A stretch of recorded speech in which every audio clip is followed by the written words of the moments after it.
Okay, no pressure.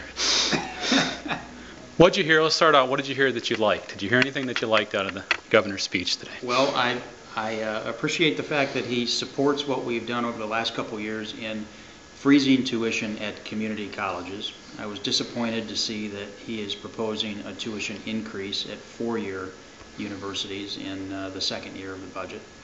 I agree with the fact that, or I appreciate the fact that he agrees with the tax reform that we passed a few years ago, and that he's committed to, or at least he says that he's committed to not raising taxes, at least for now.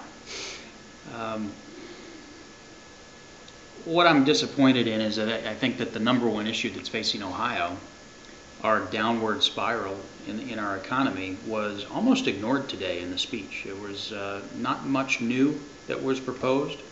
There were proposals that have already been out there by other legislators or by the legislature in the last session. There are things that are really continuations or just reworkings of existing programs. There was talk about a new economic stimulus bill, but he hasn't even implemented the one that we just passed 6 months ago. Do we need another one? Well, I don't know. I don't really know. I mean, let's work with the one that we passed 6 months ago and get that money out into the economy so it can start creating jobs before we talk about another stimulus package. And that's really the issue here. I mean, Ohioans are really anxious about their futures. They're anxious about jobs. They're anxious about their homes. They're anxious about health care and whether they can afford college tuition. And until the governor comes to grips with the simple reality that it is simply too costly it is too expensive for employers to create and keep jobs in Ohio. And until that becomes the number one priority, I think we're going to continue to be in this spiral.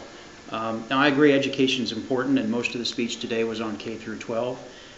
In the area of curriculum and professional standards, we didn't hear a whole lot new. Again, a reworking of some old ideas. I'm looking forward to the debate on extending the school year. There are other approaches to that as well, like adding an hour on to the school day, which a lot of parents would like if school went to 4 o'clock. But with both of those proposals, there's money involved. There's a question about how much it's going to cost. I'm looking forward to the debate on compulsory all-day kindergarten. I think most people in my district would support the concept of having the option of all-day kindergarten available. But being mandated by the state to do it, I'm not so sure, and I'll be looking forward to hearing from my constituents on that. And on the school funding proposal, really it came down to one thing, and that is dropping the floor from 23 mils to 20 mils. And at the end of the day, and that's being phased in over a long period of time, I think you're looking at over $700 million per year that will cost to implement that drop in the floor down to 20 mils. I'd like to know where that money's going to come from. I'd like to know how that money's going to be sustained. But at the end of the day, for the taxpayers, it has no impact on them whatsoever. Homeowners will continue to pay the same property taxes. In fact, many homeowners will pay more, and those increases will be backdoor, unvoted increases in your property tax, because under his proposal, the schools would be able to raise those taxes without going to the voters and asking for their approval.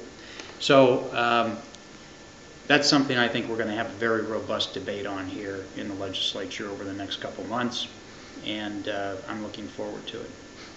Okay. All right.